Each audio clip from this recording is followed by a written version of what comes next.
यहाँ पर एक आदमी चीफ को रिपोर्ट देता है और ये रिपोर्ट उसी डंजन की होती है जहाँ पर संग जिनवू और बाकी के सी रैंक हंटर्स थे। उस रिपोर्ट के जरिए चीफ को ये बात पता चल जाती है कि सारे के सारे सी रैंक हंटर मारे जा चुके हैं और खाली उस डंजन से बस 2 हंटर्स बच के निकले हैं, जिनमें से एक ई रैंक का है और एक डी रैंक का। उस रिपोर्ट को देखते हुए चीफ को ऐसा लग रहा था कि वो दोनों हंटर्स बच के भागे हैं, लेकिन वो आदमी चीफ को ये बताता है कि उन दोनों हंटर्स ने डंजन बॉस को मारा है, जिसके बाद ही वो वहाँ से बाहर निकले। अब यहाँ पर चीफ को ये बात थोड़ी सी सस्पिशियस लग रही थी, इसीलिए चीफ उस आदमी को इन्वेस्टिगेट करने के लिए कहता है। चीफ कहता है कि पता लगाओ वहाँ पर आखिर हुआ क्या था। वो आदमी चीफ को ये बात भी बताता है कि बचने वाले हंटर्स में से एक हंटर था संग जिनवू। अब जैसे ही चीफ संग जिनवू का नाम सुनता है, चीफ को वो सारी बातें याद आने लगती है कि जो उसके साथ हॉस्पिटल में की गई थी। इसके बाद वो आदमी ये बताता है कि मरने वाले में से एक आदमी का नाम था डोंगसुक। ये सुनकर चीफ सोचता है डोंगसुक तो डोंगसू का भाई है, तो इस चीज पे थोड़ा सा ध्यान देना चाहिए। इसके बाद अगला सीन जिनवू के घर का होता है। सन जिनवू रेड से आते समय घर पर कुछ सामान भी लेके आया है। जिनवू अपनी बहन को सामान पकड़ाते हुए कहता है, मैंने मॉम की दवाइयों के लिए पैसे जमा करे हैं। यहाँ पर खाना खाते हुए जिनवू की बहन उससे पूछती है, तुम्हें पिछली रेड में अच्छे पैसे मिले, लेकिन इस बार तुम्हें एक भी इंजरी नहीं मिली, हो सकता है तुम्हारे साथ वाले हंटर्स ज्यादा पावरफुल होंगे। जिनवू इस पर कुछ अच्छा रिप्लाई नहीं देता और सबको बताए क्यों। जिनवू यहाँ पर साथ ही साथ ये बात भी सोचता है कि कैसे उसने बिना डरे सारे के सारे हंटर्स को मार दिया, और अगर वो अभी पुराना वाला जिनवू होता तो वो ऐसा नहीं कर पाता और शायद वो मर भी जाता। जिनवू यहाँ पर बियर पी रहा होता है कि तभी उसको एक नोटिफिकेशन आती है। यहाँ पर उसका सिस्टम ये बता रहा होता है कि तुम्हारी बॉडी में एक हार्मफुल चीज डिटेक्ट हुई है, लेकिन तभी उसका सिस्टम उसकी बॉडी को डिटॉक्सिफाई भी कर देता है। इसके बाद खा पीकर जिनवू अपने रूम में सोने के लिए चला जाता है, लेकिन जैसे ही वो थोड़ी देर सोता है, उसकी बहन आके उसे जगा देती है। जिन्हा जिनवू से कहती है, कोई जिन्हो नाम का लड़का तुमसे मिलने आया है। इसी के साथ जिन्हा जिनवू के रूम में बहुत सारी बियर कैंस को देखती है, जिस पर जिन्हा उससे ये भी कहती है कि इतनी बियर्स मत पियो, ये पॉइजन हो सकता है। जिन्हो जिन्हा से कहता है, तुम टेंशन मत लो। अगला सीन होता है कैफे का, जहाँ पर जिन्हो जिनवू से बातें कर रहा है। जिन्हो जिनवू से कहता है, मैं यहाँ पर अटैक टीम बनाने की सोच रहा हूँ, लेकिन जिन्हो अपनी बात पूरी कर पाए उससे पहले जिनवू कह देता है नहीं। यहाँ से जाते हुए जिनवू उससे कहता है, मैं अमीर लोगों से बात करने में इंटरेस्ट नहीं रखता, लेकिन यहाँ पर जिन्हो उससे बहुत ज्यादा रिक्वेस्ट करने लगता है,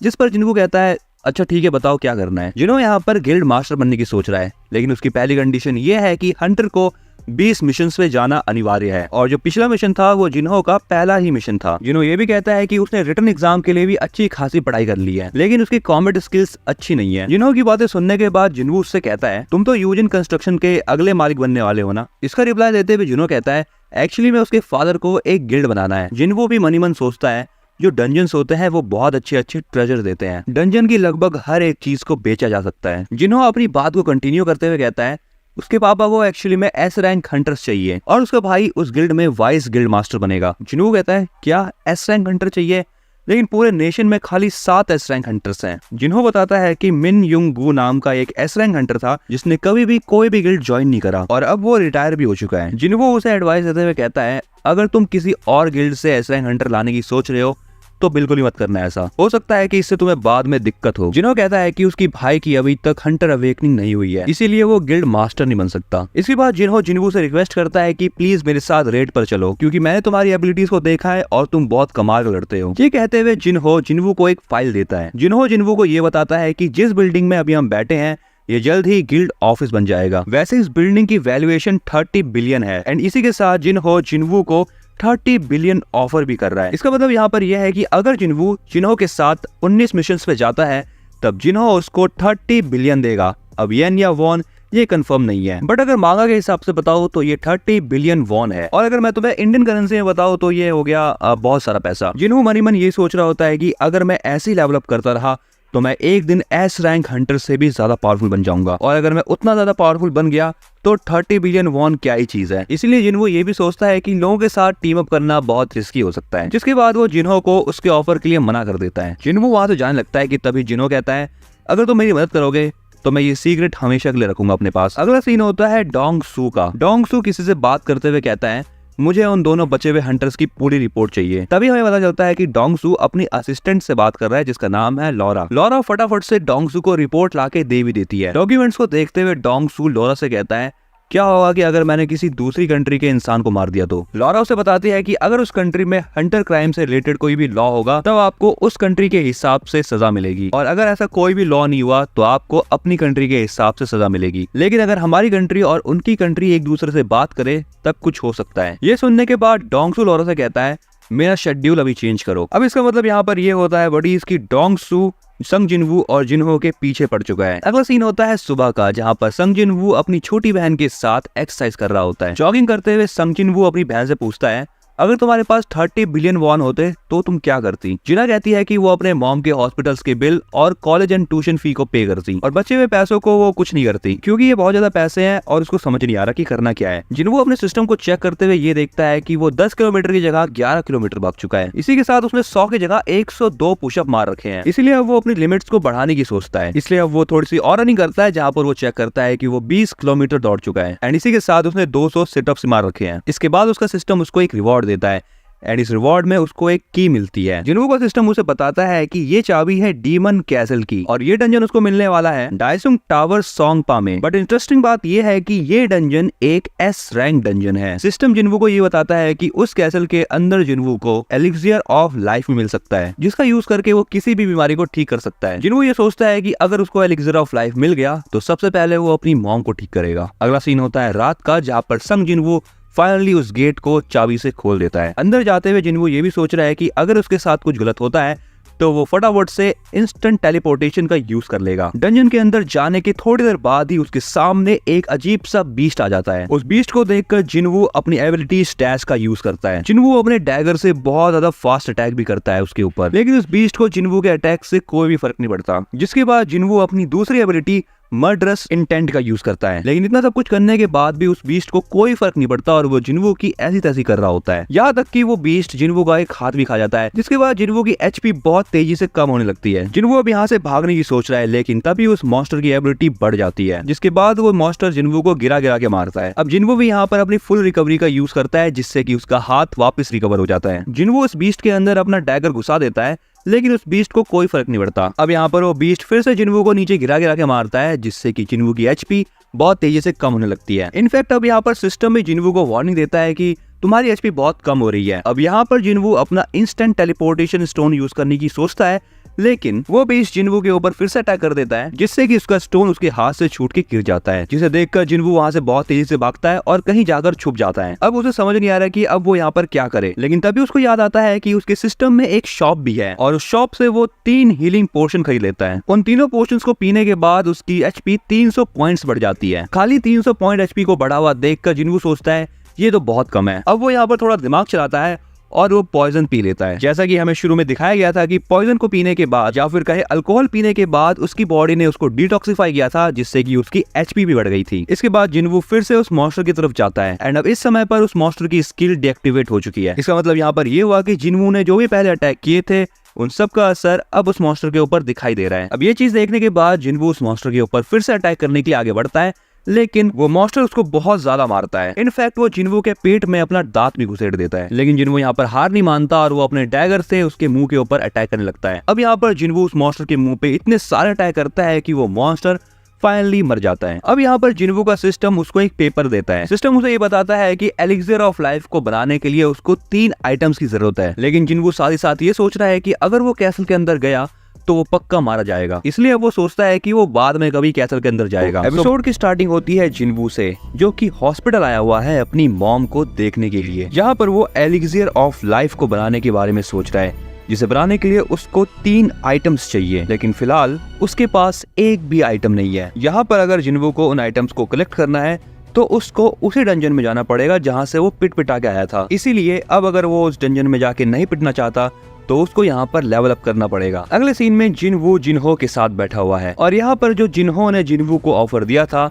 जिनवू उस ऑफर के लिए मान चुका है। इसका मतलब यहाँ पर ये हुआ कि जिनवू यहाँ पर इस लड़के के साथ 19 सी रैंक मिशन पे जाएगा। ये बात सुनने के बाद जिनहो यहाँ पे खुश तो हो जाता है, लेकिन जिनवू उससे कहता है मेरी एक कंडीशन है। जिनवू उससे कहता है कि तुम और मैं, हम दोनों ही बस मिशन पे जाएंगे और हमारे अलावा कोई भी नहीं जाएगा। ये सुनने के बाद जिनहो कहता है ये क्या बात हुई, सी रैंक के मिशन पे बस हम दोनों जाएंगे। इसके आगे जिनहो ये भी बताता है कि एक सी रैंक के मिशन पे जाने के लिए कम से कम 8 लोग तो चाहिए होते हैं। ये सुनने के बाद जिनवू उससे कहता है अगर ऐसा है तो तुम इस कमी को पूरा करने के लिए लोगों को ढूंढो, जैसे कि डोंग सुक ने ढूंढे थे। जिनहो कहता है कि ये चीज बहुत डेंजरस हो सकती है। जिनवू उससे कहता है ये तो अब डिपेंड करता है कि तुम चीजों को कैसे देखते हो। तुम खुद ही सोचो, अगर हम लगातार 19 मिशन को बिना इंजरी के कंप्लीट कर लेते हैं तो तुम्हारे पापा तुम्हारे ऊपर ध्यान देने लग जाएंगे। जिनवो की बात सुनने के बाद यहाँ पर जिनहो बहुत ज्यादा मोटिवेटेड हो जाता है और वो तैयार हो जाता है काम करने के लिए। इसी के साथ वो ये भी कहता है कि टीम मेंबर्स और गेट का ध्यान मैं रख लूंगा। अगला सीन चाहे इनका होता है जो कि रनिंग कर रही है और तुम यहाँ पे इसको पानी पीते हुए आराम से देख सकते हो। थोड़ी सी स्ट्रेचिंग करने के बाद यहाँ पर चाहे इन कहती है तुम बाहर आ जाओ, मुझे पता है तुम छुपे हुए हो। तभी यहाँ पर एक आदमी बाहर निकलता है और वो उससे कहता है कि ये एक एस रैंक हंटर से यही उम्मीद थी मुझे। इसी के साथ वो चाहे इनको अपना बिजनेस कार्ड देता है। इसके बाद सीन शिफ्ट होता है जिन्हो पर, जो कि अपने फादर के साथ एक गाड़ी में बैठा हुआ है। यहाँ पर उसके फादर ये कहते हैं कि गेट्स के आने के बाद इस दुनिया में बहुत कुछ चेंज हो चुका है, जैसे कि इंफ्रास्ट्रक्चर और इकोनॉमी। ये कहीं ना कहीं उन डंजन से लिंक्ड है, खासकर इंफ्रास्ट्रक्चर। इसी के साथ साथ वो ये भी कहते हैं कि डंजन से जो सामान मिलता है उसके बिना इस दुनिया को चला पाना थोड़ा सा मुश्किल हो जाता है और उन रिसोर्सेस को खाली हंटर्स ही ला सकते हैं। अब यहाँ पर जिन्हो भी अपने पापा की बात बहुत आराम से बैठ के सुन रहा है, जैसे कि हम सभी करते हैं। जिन्हो के फादर उसको ये भी बताते हैं कि हंटर एसोसिएशन एक ऐसी गवर्नमेंट एजेंसी है जो कि सभी हंटर्स को ऑपरेट करती है। इसी के साथ साथ हंटर एसोसिएशन नए हंटर्स को क्लासिफाई करती है और उनकी रैंक्स को भी बताती है। इसी के साथ साथ वो अचानक से अपीयर होने वाले गेट्स और डंजन ब्रेक्स को भी संभालती हैं। लेकिन एट लास्ट है तो वो एक गवर्नमेंट की एजेंसी ही ना। उसके फादर ये भी बताते हैं कि ज्यादातर रिसोर्सेज को गिल्ड्स संभालते हैं और गिल्ड एक ऐसी कॉर्पोरेशन है जो कि हंटर्स के अराउंड ही बनी रहती है, इसीलिए यहाँ पर सबसे ज्यादा प्रॉफिट्स ये गिल्ड्स बनाते हैं। यहाँ पर उसके फादर कुछ गिल्ड्स का नाम भी लेते हैं, जैसे फील्ड गिल्ड, फेम गिल्ड और नाइट गिल्ड। इसी के साथ हंटर्स गिल्ड और व्हाइट टाइगर गिल्ड। ये पांचों गिल्ड पूरे कंट्री की मेजर गिल्ड्स हैं और इन लोगों ने ही पूरी मार्केट को संभाल रखा है। इसलिए यहाँ पर बिजनेसमैन होने के नाते जिन्हो के फादर तमाशा नहीं देख सकते। वो चाहते हैं कि ये सारे के सारे रिसोर्सेस वो खुद संभाले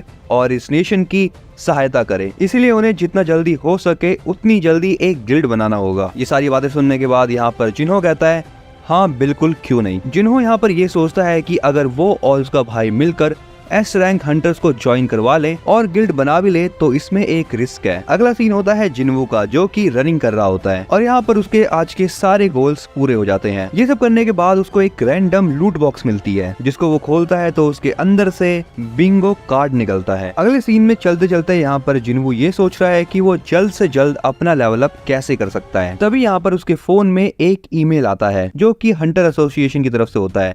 उसमें लिखा होता है कि उसको एक डी रैंक मिशन के लिए बुलाया जा रहा है। जिन्हो उसको देखकर सबसे पहले तो ये सोचता है कि उसको ये मिशन करना ही नहीं है, लेकिन वो एट द एंड तैयार हो जाता है। अगला सीन एक अलग सी जगह का होता है जहाँ पर हमें मिस्टर सॉन्ग को दिखाया जाता है। यहाँ पर वो अपने एक स्टूडेंट के साथ बैठे हैं और उनको भी यहाँ पर एक ईमेल आ रखा है। मिस्टर सॉन्ग का स्टूडेंट उससे पूछता है क्या आपने कभी रिटायरमेंट के बारे में नहीं सोचा? और ये बात सुनने के बाद मिस्टर सॉन्ग को कार्डन एंड टेम्पल की सारी बातें याद आ जाती हैं। लेकिन वो अपने स्टूडेंट को कहता है मेरा हाथ भी जा चुका है और मैं बूढ़ा भी बहुत हो गया हूँ, तो मुझे लगता है कि मुझे रिटायरमेंट ले लेनी चाहिए। अगला सीन माशिमा का होता है जो कि अपनी बेटी के साथ है एंड इसको भी ईमेल आ रखा है हंटर एसोसिएशन की तरफ से। अब यहाँ पर माशिमा की वाइफ भी उससे सेम बात कहती है कि आपको हंटरगिरी छोड़ देनी चाहिए, क्योंकि लास्ट मिशन में बहुत सारे लोगों की जान चली गई थी और आप भी बहुत मुश्किल से ही वापस आ पाए। अपनी वाइफ की सारी बातें सुनने के बाद यहाँ पर माशिमा रिप्लाई देते हुए कहता है अगले साल से हमारी बेटी किंडरगार्टन जाने लगेगी और इनकी एक दूसरी बेटी भी है जो कि जूनियर हाई में पढ़ रही है,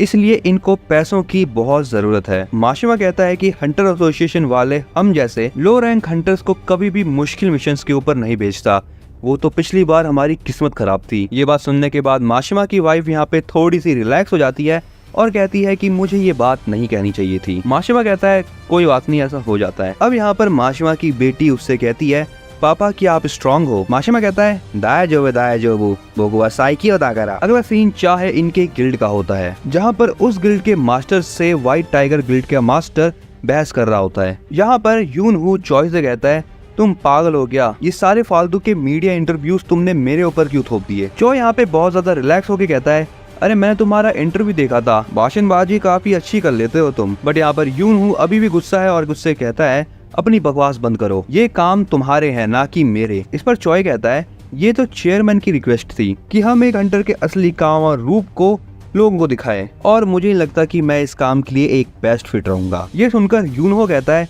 ये सब बातें छोड़ो, ये बताओ तुम्हें मुझसे काम किया है। चॉय यहाँ पर उसको फाइल दिखाते हुए कहता है ऐसा लग रहा है कि यूजिन कंस्ट्रक्शन अपना गिल्ड बनाने की सोच रहा है। यूनहो फाइल को देखते हुए कहता है हाँ ये बात मुझे पता है, इन लोगों को लोगों की जरूरत है और यूजिन ग्रुप वाले मेरे गिल्ड के हंटर्स को भी अप्रोच कर रहे हैं। इस बात पर चॉय कहता है अगर तुम्हें ये बात पता थी तब तो मैं फालतू की टेंशन लिए जा रहा था। चॉय की बात को सुनने के बाद यहाँ पर यून हो फाइल को पटकते हुए कहता है सच सच बताओ तुम्हें मुझसे काम क्या है। इसके बाद अगला सीन होता है जूही के घर का। यहाँ पर जूही अपने मॉम से बात कर रही है। जूही की मॉम उससे पूछती है क्या ये हंटर की जॉब तुम्हें अनकंफर्टेबल तो फील नहीं करा रही? मैंने ये सुना है कि तुम एक बी रैंक हंटर हो। मुझे ये लगता है कि अगर तुम्हारी जगह कोई और होता तो वो ज्यादा स्ट्रांग होता, इसीलिए अच्छा यही रहेगा कि तुम घर वापस आ जाओ। अब अपनी मॉम की ये सारी बातें सुनने के बाद जूही थोड़ा सा गुस्सा हो जाती है और वो अपने मॉम से कहती है कि मेरे लिए डिसीजन लेना बंद करो, मैं अपने जिंदगी के डिसीजन खुद ही ले सकती हूँ। इसके बाद उसकी मॉम उसको कुछ कहे लेकिन उससे पहले यहाँ पर जूही फोन कट कर देती है और वो यहाँ पर बैठ के यही सोचती है कि उसको एक और ट्राई करना चाहिए। इसके बाद वो एक दूसरे रूम में चली जाती है जिसके बाद हमें दिखाया जाता है कि उसके फोन पर वही ईमेल आ रखा है। अगला सीन चा हे का होता है। वो यहाँ पर चोय के ऑफिस में जा रही होती है, तभी वो देखती है कि उसके ऑफिस में से यून हो बाहर जा रहा है। चाहे उसको ग्रीट करती है और आगे बढ़ जाती है। अब जैसे ही वो चोय के ऑफिस से पहुंचती है, चोय उससे कहता है क्या हुआ तुम्हें? चाहे यहाँ पर ये बताती है कि जब वो ट्रेनिंग कर रही थी तब यूजिन कंस्ट्रक्शन का एक आदमी आकर उसको अपनी तरफ करने की कोशिश कर रहा था एंड इसी चीज की रिपोर्ट वो चोय को देने आई है। इसी के साथ वो ये भी कहती है कि मुझे ऐसा लग रहा है कि वो लोग एक गिल्ड बनाने की सोच रहे हैं और उस गिल्ड में वो लोग मुझे गिल्ड मास्टर बनाने की सोच रहे हैं। चोय कहता है तो तुम मुझे रिपोर्ट देने आई हो, तो क्या मैं इसका मतलब ये मानूं कि तुमने उस डील को मना कर दिया है? चाहे कहती है हाँ मैंने ऑन द स्पॉट ही मना कर दिया था। ये बात सुन के चोय यहाँ पर खुश हो जाता है और कहता है तुम्हारा धन्यवाद। चाहे बोलती है कोई बात नहीं, वैसे यहाँ पर आते हुए मैंने यून हो को देखा था। अगला सीन एक बार का होता है।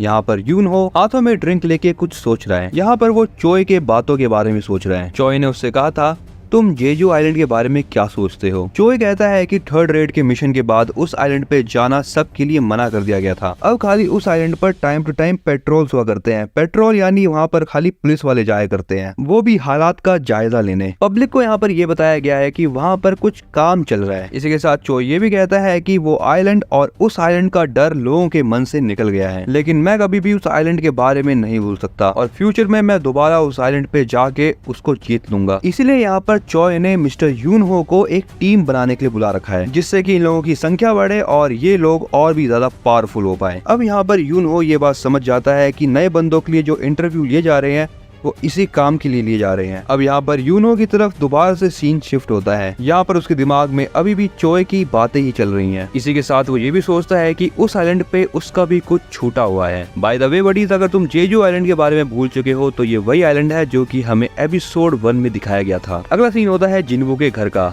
जहाँ पर वो कहीं बाहर जा रहा होता है। जिनवू की बहन उससे कहती है जब भी तुम गेट के पास जाते हो तब तुम पिट पिटा के आते हो, लेकिन अब तुम पिट पिट के नहीं आते, तो क्या ये एक्सरसाइज का कमाल है जो तुम कर रहे हो? जिनवू कहता है हाँ ऐसा हो सकता है, तुम ये बात कह सकती हो, लेकिन जो कुछ भी हो अब मैं आराम से पैसे कमा सकता हूँ। और ये कहने के बाद वो बाहर चले जाता है। अगला सीन मिस्टर सॉन्ग का होता है, जहाँ पर वो ये सोच रहा होता है कि जो उसकी अवेकनिंग हुई है वो फिजिकल टाइप की नहीं है, क्योंकि उसकी स्वॉर्ड्समैनशिप से कोई भी बीस्ट नहीं मरता, लेकिन जो उसकी अवेकनिंग हुई है वो एक मैजिकल टाइप की हुई है। तभी यहाँ पर चलते हुए उसको जिनवू दिख जाता है। अब यहाँ पर जिनवू को ऐसा देखकर वो कंफ्यूज हो जाता है और उससे पूछता है तुम जिनवू ही हो ना? जिनवू कहता है हाँ मैं जिनवू हूँ। सॉन्ग कहता है वो इमेच्योर सा वीक सा लड़का कहाँ गया जिससे मैं पहली बार मिला था, बस कुछ ही महीनों में तुम इतना ज्यादा चेंज हो गए। सॉन्ग इसके बाद जिनवू के कटे हुए पैर के बारे में पूछता है। जिनवू कहता है कि जब मैं हॉस्पिटल में उठा था तब वो अपने आप ही ठीक हो गया था, पता नहीं कैसे। सॉन्ग कहता है हाँ ऐसा हो सकता है, किसी हाई लेवल के हीलर ने तुम्हें ठीक करा हो। इसके बाद सॉन्ग कहता है कि मुझे तुम्हें देखकर अच्छा लगा,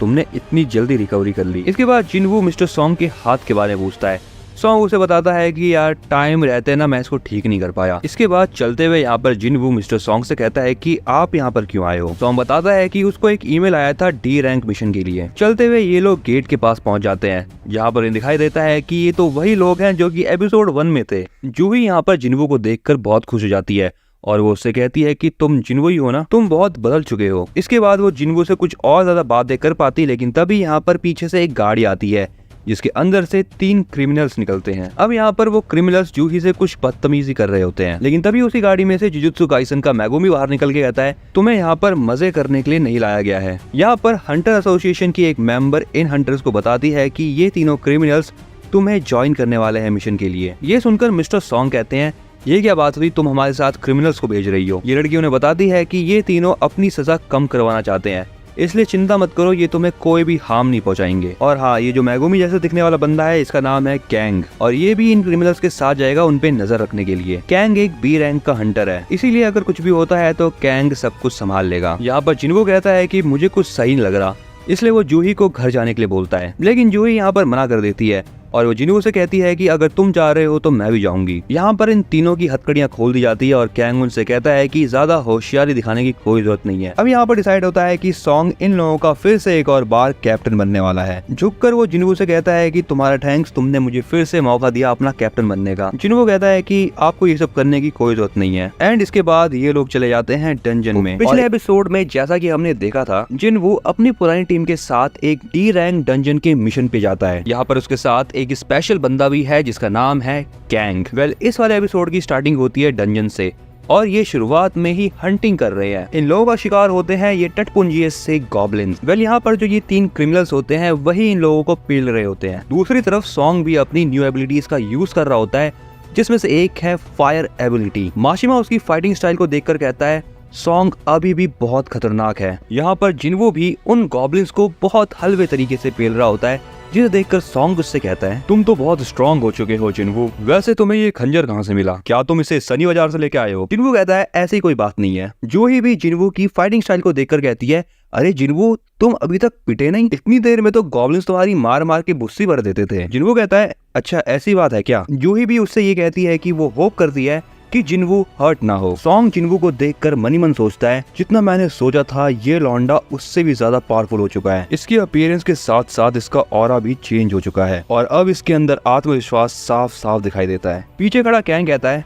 अगर तुम लोगों का हो गया है तो चलो आगे बढ़ते हैं। जैसे ही ये लोग यहाँ से आगे बढ़ते हैं, इनको 3 बहुत ज्यादा गहरी गुफाएं दिखती हैं। कैंग को यहाँ पर आइडिया आता है और वो सबसे कहता है क्या हम 3 टीम बना के आगे बढ़ जाएं? वैसे इस चीज से मिशन तो जल्दी हो जाएगा, लेकिन इसमें रिस्क बहुत है। इस पर सॉन्ग बोलता है चलो फिर जैसा तुम कहते हो वैसा ही करते हैं। कैंग सॉन्ग से कहता है अगर तुम्हें बॉस का रूम दिखे तो मुझे इन्फॉर्म जरूर करना। जिन्वो के पास एक एबिलिटी है जो कि है परसेप्शन एबिलिटी, एंड इस चीज से उसको ये आइडिया लग जाता है कि बॉस रूम किस तरफ है। इसी के साथ ही साथ वो ये भी सोचता है कि ऐसे यूं ही गॉब्लिन्स को मार के वो ज्यादा पॉइंट्स नहीं कमा पाएगा, इसीलिए वो मिस्टर सॉन्ग को कहता है हमें लेफ्ट डायरेक्शन में जाना चाहिए। मिस्टर सॉन्ग भी जिन्वो की बात से एग्री हो जाते हैं। दूसरी तरफ माशिमा भी इस बंदे से कहता है हमें बीच वाला रास्ता चुनना चाहिए। इसके बाद ये सभी लोग 3 टीम्स में बंटकर अलग अलग रास्तों पर चले जाते हैं, लेकिन यहाँ से जाते हुए कैंग जिन्वो को देखकर स्माइल करता है। अगले सीन में माशिमा गॉब्लिन से लड़ रहा होता है और वो अपने टीममेट को कहता है ऐसे फुद्दू से गॉब्लिन से तो मैं आराम से लड़ सकता हूँ। इस पर उसका टीममेट भी कहता है हाँ मैं भी यही सोचता हूँ कि पिछली बार की तरह हमारी फटे ना और ये मिशन आराम से हो जाए ताकि मैं बर्गर खा सकूँ घर जाके। उसकी बात सुनने के बाद माशिमा कहता है अबे तू थोड़ा सा मादर वादर है क्या? वो इस मिशन के अंदर दुनिया की सबसे वीकेस्ट हंटर को लाए हैं, इसका मतलब यही हुआ ना कि ये वाला मिशन बहुत बेकार है, तो चिंता करने की कोशिश मत करो, सब कुछ आराम से निपट जाएगा। माशिमा का टीममेट कहता है भाई पिछली बार भी हमने यही सोचा था, भूल गया क्या कैसे उन स्टैचुओं ने हमारी भूनें तोड़ी थी। इस बात को सुनने के बाद माशिमा को भी थोड़ा सा रियलाइज होता है कि हाँ उसने गलत तो करा है, इसीलिए वो इस मिशन के खत्म होने के बाद जिन्वो से माफी मांगेगा। वो कहता है कि मैं पिछली बार अपनी फैमिली के लिए भागा था, लेकिन मैं इस बात को भी नहीं भूल सकता कि मैंने अपने साथियों को धोखा दिया था। अगर मुझे हंटर बने रहना है तो मुझे अपनी गलतियों से सीखना पड़ेगा। इस पर माशिमा का टीममेट कहता है क्या वो हमें माफ करेगा? माशिमा कहता है नहीं, लेकिन तब भी ट्राई करने में क्या जाता है। इसके बाद अगले सीन में हमें दिखाया जाता है कि जो ये क्रिमिनल्स हैं वो गॉब्लिन्स को बहुत आराम से मारे जा रहे हैं। तभी कैंग उन तीनों से बहुत अजीब सा क्वेश्चन पूछता है। कैंग बोलता है अगर इन गॉब्लिन्स की जगह असली ह्यूमंस होते तो क्या तुम उनको भी इतनी आसानी से मार देते? वो क्रिमिनल्स कैंग को कहते हैं हमें ह्यूमंस और मैजिकल बीस्ट में ज्यादा डिफरेंस दिखाई नहीं देता, तो हाँ हम ह्यूमंस को भी इतनी ही आसानी से मार देते। उन क्रिमिनल्स की बातें सुनने के बाद कैंग को कुछ याद आता है। कैंग यहाँ पर एक आदमी से कुछ बात कर रहा होता है। कैंग बोलता है तुम्हें आखिर मुझसे चाहिए क्या? वो आदमी कहता है 3 लोगों ने मिलकर मेरी बेटी के साथ बहुत गलत काम किया है। ये 3 लोग और कोई नहीं होते, ये तीनों वही क्रिमिनल्स होते हैं जिनको कैंग डंजन में लाया हुआ होता है। उस लड़की का फादर ये बताता है कि जब उसकी बेटी के साथ ऐसा हुआ तब उसकी बेटी ने खुद को ही खत्म कर लिया। ये बातें पता चलने के बाद उसकी बीवी भी बहुत ज्यादा ट्रॉमेटाइज्ड हो गई थी। वो आदमी बात को आगे बढ़ाते हुए कहता है इन क्रिमिनल्स को क्या ही दिक्कत होगी, कुछ सालों की सजा के बाद ये लोग छूट जाने वाले हैं। वैसे भी इन लोगों के पास इनके हंटर लाइसेंस है और ये हंटिंग पे जाके अपनी सजा और कम करवा लेंगे। तुम्हें ये चीज गलत नहीं लगती? क्या इस चीज से मेरी बेटी वापस आ जाएगी? ये सारी बातें कहने के बाद वो आदमी कैंग को 3 बिलियन ऑफर करता है और ये पैसा वो कैंग को उन 3 क्रिमिनल्स को खत्म करने के लिए देता है। वैसे ये आदमी ऐसी चीज इसलिए कर रहा है क्योंकि वो जानता है कि डंजन में मरने वाले आदमियों का कोई भी अता पता और रिकॉर्ड नहीं बनता, यानी हाँ, गुफा की बात गुफा में ही दब के रह जाती है। इसके बाद सीन प्रेजेंट का होता है जहाँ पर कैंग बहुत ज्यादा गुस्सा है। कैंग उन तीनों क्रिमिनल से कहता है, डंजन से बाहर निकलने के बाद मैं एक रिपोर्ट सौंपूंगा जिसमें मैं ये बताऊंगा कि तुम्हारा एनकाउंटर बहुत सारे गॉब्लिन से हुआ। इस पॉइंट पे होता है सीन शिफ्ट, जो कि अपने टीममेट के साथ उसी गुफा में आगे बढ़ रहा होता है और थोड़ी देर चलने के बाद ही वो कुछ चीज देखकर शॉक हो जाता है। वो देखता है कि कैंग पहले से ही 2 क्रिमिनल्स को निपटा चुका है और वो तीसरा क्रिमिनल कैंग से जान की भीख मांग रहा है। कैंग उस क्रिमिनल को बोलता है, तुझे मैं इतनी आसानी से नहीं मारूंगा बेटा, क्योंकि मुझे कहा गया है कि तुझे जितना ज्यादा हो सके उतना ज्यादा टॉर्चर करना है। माशिमा यहाँ पर कैंग से कहता है, आखिर तुम कर क्या रहे हो? जिस पर कैंग कहता है, क्या ये सारे रास्ते जुड़े हुए थे? इसका मतलब ये हुआ कि जो बॉस का रूम है वो लेफ्ट साइड में था। ये कहने के बाद कैंग अपना वेपन निकालता है और उस क्रिमिनल के गले को उससे काट देता है एंड उसके बाद वो बढ़ता है माशिमा और उस आदमी की तरफ। अगले सीन में हमें दिखाए जाते हैं जिनवू, सॉन्ग और जूही। जिनवू यहाँ पर मनी मन ये सोचता है कि कैंग तो वही आदमी है जो कि उसके सीनियर के साथ उससे हॉस्पिटल में मिलने आया था। तभी यहाँ पर इन तीनों को किसी के चिल्लाने की आवाज आती है। इस आवाज को सुनने के बाद वो तीनों उसी डायरेक्शन में भागते हैं जहाँ से आवाज आई होती है। उस जगह पर जाने के बाद वो तीनों देखते हैं कि वो तीनों क्रिमिनल्स पहले से ही मर रखे हैं, लेकिन इसी के साथ यहाँ पर माशिमा का टीममेट भी मारा जा चुका है। तभी जिनवो की नजर माशिमा की तरफ पड़ती है और वो देखता है कि माशिमा बहुत बुरी तरीके से इंजर्ड है। ये देखने के बाद जो ही माशिमा को हील करने में लग जाती है। सॉन्ग उस आदमी की इंजरीज को देखने के बाद कहता है, ये किसी मैजिकल बीस्ट का काम नहीं हो सकता, ये निशान तो किसी ब्लेड के हैं। दूसरी तरफ माशिमा जूही से कहता है, ये सब करने का कोई भी फायदा नहीं है, तुम मुझे बचा नहीं सकते। जिनवो माशिमा से कहता है,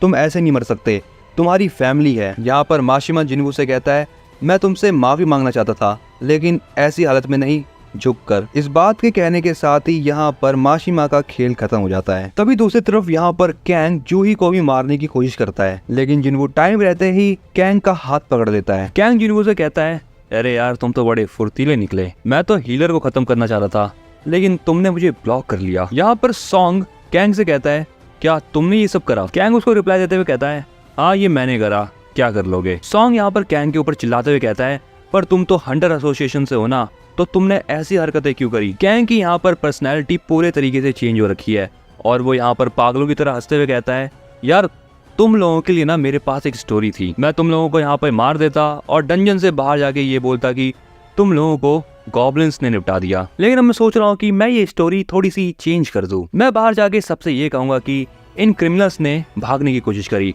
और भागते समय ही इन्होंने तुम्हारा गेम बजा दिया। इसके बाद इन क्रिमिनल्स ने मुझ पे अटैक किया जब मैं बॉस से फाइट कर रहा था, लेकिन बॉस के सामने में उन तीनों की स्ट्रेंथ बहुत कम थी, इसलिए बस मैं ही सर्वाइव कर पाया। तो बताओ कैसी स्टोरी है मेरी? कैंग की बात को सुनने के बाद जिनवू कहता है, तुम तो बहुत बड़े वाले हो। लेकिन सॉन्ग जिनवू से कहता है, तुम शांत हो जाओ, तुम उसको नहीं हरा सकते, इसलिए ये काम मैं करता हूँ। ये कहने के बाद सॉन्ग माशिमा की तलवार को उठा लेता है और हमला करने के लिए रेडी हो जाता है। लेकिन सॉन्ग यहाँ पर जूही से कहता है, क्या तुम मेरे ऊपर फिजिकल एनहेंसमेंट स्पेल कास्ट कर सकती हो? जूही सेम ऐसा ही करती है और सॉन्ग के ऊपर स्पेल कास्ट कर देती है। सॉन्ग यहाँ पर ये सोचता है कि असैसिन्स के पास डिफेंस बहुत कम होता है एंड यही चीज उनकी वीकनेस होती है। इसके बाद कैंग सॉन्ग के ऊपर अटैक कर देता है। कैंग सॉन्ग को बोलता है, तुम तो बस एक पिद्दे से मेज हो, तुम क्या ही कर लोगे मेरा, और तुमने तलवार आखिरकार उठाई क्यों? इसका तो कोई मतलब ही नहीं बनता तुम्हारे लिए। लेकिन यहाँ पर सॉन्ग कैंग को बीच में से काट देता है, बट ये एक इल्यूजन होता है, इससे कैंग को कोई भी फर्क नहीं पड़ता क्योंकि वो बगल में खड़ा था। कैंग सॉन्ग से कहता है, यार तुम तो बड़े स्किल्ड हो। इसके बाद वो सॉन्ग के ऊपर लगातार अटैक्स करने लगता है और वो उससे ये भी कहता है कि यार तुम मैजिक की जगह स्वॉर्ड से अटैक कर सकते हो, लेकिन अगर मैजिक से करते तो ज्यादा बेटर रहता। और ये कहने के साथ ही वो सॉन्ग के ऊपर एक डेडली अटैक कर देता है, लेकिन टाइम रहते ही जूही सॉन्ग को हील कर देती है। कैंग जूही को देखकर कहता है,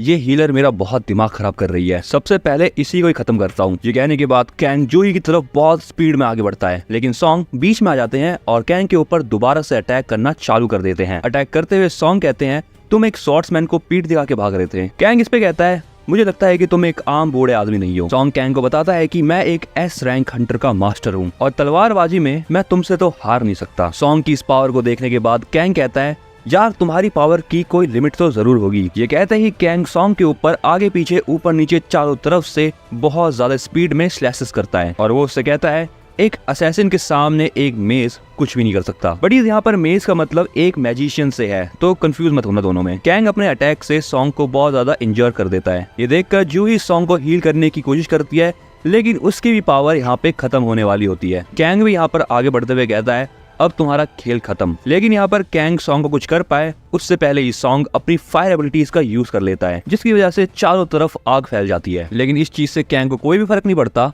और कैंग सॉन्ग को बोलता है अच्छा तो तुम मुझ पे स्वॉर्ड से अटैक इसलिए कर रहे थे ताकि तुम अपना फाइनल ब्लो कर पाओ। वैसे मानना पड़ेगा तुम्हारी ये चाल बुरी नहीं थी। अब यहाँ पर कैंग सॉन्ग के ऊपर अपने स्वॉर्ड से अटैक करे, लेकिन तभी यहाँ पर हमारे MC जिनवू की एंट्री होती है इन दोनों के बीच में। कैंग उससे कहता है आखिर तू है कौन, जिस पर जिनवू अपना नाम बताते हुए कहता है मैं एक E रैंक हंटर हूँ। ये सुनकर कैंग यहाँ पर थोड़ा पागलों की तरह हंसता है और वो उससे कहता है अगर तुम एक E रैंक हंटर होते तो मेरे अटैक को 2 बार ब्लॉक नहीं कर पाते, तो मुझे बेवकूफ बनाना बंद करो। खैर इस चीज से कोई भी फर्क नहीं पड़ता कि तुम अपनी ट्रू पावर छुपा रहे हो। वैसे हाँ मैं जानता हूँ कि तुम में सेकंड अवेकनिंग हो चुकी है। ये सुनकर जूही और सॉन्ग दोनों ही शॉक हो जाते हैं और वो इसीलिए क्योंकि सेकंड अवेकनिंग एक बहुत ज्यादा एक्स्ट्रा ऑर्डिनरी चीज होती है जो कि सब में नहीं हो पाती। कैंग को भी यहाँ पर याद आ जाता है ये वही बंदा है जिससे हम हॉस्पिटल में मिलने गए थे, लेकिन अभी ये दिखने में बहुत अलग लग रहा है। इसके बाद वो जिनवू से कहता है मुझे लगता है कि एज अ हंटर तुम में बहुत कम एक्सपीरियंस है। जिनवू कैंग से पूछता है तुमने इन लोगों को क्यों मारा। कैंग उसे बताता है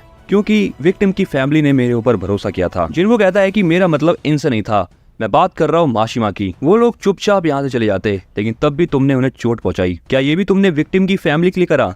अपनी बकवास बंद करो। जिनवू की बातें सुन के कैंग हंसता है। इसके बाद फिर से हमें अगला सीन एक फ्लैशबैक का दिखाया जाता है। कैंग इस आदमी से कहता है मैं ये काम बहुत आराम से कर लूंगा, लेकिन क्या तुम जानते हो मैंने ये हंटर एसोसिएशन ज्वाइन क्यों करी जो मुझे इतनी कम सैलरी देता है। कैंग यहाँ पर एक ईविल स्माइल के साथ बोलता है मुझे मैजिक बीस्ट से ज्यादा मजा असली इंसानों को मारने में आता है। इसके बाद सीन प्रेजेंट का होता है जहाँ पर कैंग जिनवू के ऊपर बहुत फास्ट अटैक करता है। अटैक करते हुए वो कहता है एक सेकंड अवेकनिंग के बाद एक E रैंक हंटर कितना ही स्ट्रांग हो गया होगा। कैंग यहाँ पर इतना ज्यादा फास्ट होता है कि जिनवू को भी यहाँ पर चिंता हो रही है, लेकिन जिनवू भी ज्यादा कमजोर नहीं है, वो भी फाइट बैक कर रहा है। इन दोनों की इतनी ज्यादा फास्ट लड़ाई देखकर मिस्टर सॉन्ग सोचते हैं आखिर जिनवू के पास इतनी ज्यादा पावर कहां से आ गई। अब ये वो वाला जिनवू नहीं रहा जिसे मैं जाना करता था। दूसरी तरफ हमें ये दिखता है कि ये दोनों फाइट के बीच में कह रहे होते हैं हम दोनों की स्पीड लगभग एक जैसी है, लेकिन कैंग को यहाँ पर ऐसा लगता है कि जिनवू के पास बहुत कम एक्सपीरियंस है, इसलिए जीतने के चांसेस कैंग के पास ज्यादा हैं। फाइट करते करते ये लोग अब आमने सामने खड़े होते हैं, जहाँ पर जिनवू कैंग को बोलता है अब अपनी बकवास बंद कर, क्योंकि जिनवू के सिस्टम ने उससे एक नया मिशन दे दिया होता है और ये मिशन होता है कैंग को मारने का। कैंग को समझ नहीं आता कि ये पागल सिस्टम क्या कर रहा है। एनीवेज अब यहाँ पर जिनवू अपनी डैश एबिलिटी का यूज करता है, जिससे वो बहुत ज्यादा फास्ट अटैक करता है कैंग के ऊपर। यहाँ पर कैंग को स्ट्राइक लग भी जाती है और कैंग कहता है ये तो बहुत ज्यादा फास्ट हो चुका है। वेल इस वाली स्ट्राइक में पॉइजन भी होता है जो कि कैंग के चेहरे पे फैल जाता है। जिनवू यहाँ पर कैंग के ऊपर फिर से स्ट्राइक करता है, लेकिन कैंग इस बार बच जाता है और कैंग उससे कहता है अब मैं तुम्हें एक इंटरेस्टिंग चीज दिखाता हूँ। कैंग यहाँ पर अपनी एबिलिटी का यूज करता है और वो इनविजिबल होके जिनवू के ऊपर अटैक करने लगता है। जिनवू को बहुत ज्यादा चोटें भी आती हैं, जिससे वो जमीन पर गिर जाता है। ये देखकर जूही भी चिल्लाती है, जिस पर कैंग कहता है तुम चुप रहो क्योंकि इसके मरने के बाद तुम्हारी बारी आने वाली है। लेकिन दूसरी तरफ जिनवू यहाँ पर फुल रिकवरी का यूज करके वापस से हील हो जाता है। कैंग भी ये चीज देखकर शॉक हो जाता है और वो सोचता है कि इतनी जल्दी इसने रिकवरी कैसे कर ली, लेकिन कुछ भी कहो ये है बहुत खतरनाक। जिनवू कैंग से कहता है तुम्हारी वजह से मैंने अभी अभी एक और इमोशन खो दिया। कैंग यहाँ पर जिनवू की बातों से समझ जाता है कि जिनवू ने पहले भी इंसानों को खत्म किया है, सो ऐसे ही ये बंदा बिल्कुल मेरे जैसा ही है। खैर इन सब बातों से कोई भी फर्क नहीं पड़ता, जीतेगा वही जो स्ट्रांग होगा। कैंग जिनवू के ऊपर अटैक करने लगता है। जिनवू भी यहाँ पर बड़े आराम से उसके अटैक्स को डॉज कर लेता है। कैंग को भी यहाँ पर समझ नहीं आता कि इनविजिबल होते हुए भी जिनवू इसके अटैक से कैसे बच पा रहा है। इसके बाद जिनवू अपनी मर्डरस इंटेंट एबिलिटी का यूज करता है, जिसकी वजह से यहाँ पर कैंग को कुछ इल्यूजन्स दिखाई देने लगते हैं और उसको पता भी नहीं चलता कि उसके पेट में एक खंजर घुस चुका है। कैंग यहाँ पर पड़े पड़े जिनवू से कहता है तो तुमने मुझे मार ही दिया, लेकिन अब तुम अपनी आइडेंटिटी छुपा नहीं सकते। वैसे तुम्हारी शैडो डार्कनेस से कनेक्ट हो चुकी है। इस पॉइंट पर कैंग भी मर चुका है और जिनवू का मिशन भी पूरा हो गया। इसके बाद जूही और सॉन्ग जिनवू को शुक्रिया करते हैं। जिनवू कहता है कोई बात नहीं, अब यहाँ से चले जाओ, मुझे इस डंजन को बंद करना है। अगला सीन डंजन के बाहर का होता है, जहाँ पर कैंग का सीनियर इस लड़की से पूछता है सर्वाइवर्स की रिपोर्ट कहाँ है। चलते हुए यहाँ पर कैंग का सीनियर ये सोचता है कि उसे कैंग के ऊपर पहले से शक तो था, लेकिन उसको ये नहीं पता था कि वो मर्डर में इन्वॉल्व होगा। इसके बाद वो देखता है कि जिनवू, सॉन्ग और जूही ये तीनों ही इस डंजन से बाहर आ पाए हैं। सॉन्ग को देखते ही कैंग का सीनियर समझ जाता है कि ये वही ई रैंक हंटर है। ये बंदा जिनवू को अपना नाम बताता है, वू जिनचुल। चीफ वो बोलते हैं, मैं सीधा काम की बात पे आता हूँ, तुम तीनों में से किसने कैंग को मारा? जिनवू यहाँ पर मनी मन सोचता है अब वो नहीं बचेगा, लेकिन तभी मिस्टर सॉन्ग आगे बढ़ते हुए कहते हैं, मैं हूँ वो जिसने कैंग को खत्म किया। चीफ वो मिस्टर सॉन्ग से कहते हैं, तुम तो एक सी रैंक के हंटर हो, तो तुमने उसे कैसे मार दिया? मिस्टर सॉन्ग कहते हैं, जूही की हेल्प से। ये सुनकर चीफ वो कहते हैं, अच्छा तो तुमने हीलर की मदद ली उसे मारने में। चीफ वो को यहाँ पर लेकिन अभी भी मनी मन शक होता है और वो कहता है, चलो ठीक है कोई नहीं। जिनवू चीफ वो को देखकर कहता है, ये बंदा एक ए रैंक हंटर है, मैं इसको नहीं हरा सकता। इसके बाद अगला सीन 3 घंटे बाद का होता है। हमें यहाँ पर पता चलता है कि जिस बंदे ने कैंग को पैसे दिए थे उस बंदे ने अपोलोजाइज कर लिया है एंड ये पूरा का पूरा केस एक सेल्फ डिफेंस के अंदर डाल दिया गया है और बात दब चुकी है। इसके बाद अगला सीन रात का होता है जहाँ पर जूही जिनवू को वो सेम चीज दिखाती है जो जिनवू ने उसे डंजन में दी थी। जूही उसे कहती है, क्या तुम्हें ये चीज याद है? जूही जिनवू से मैजिक जेम के बारे में बात कर रही थी जो कि जिनवू ने उसे डबल डंजन में दिया था।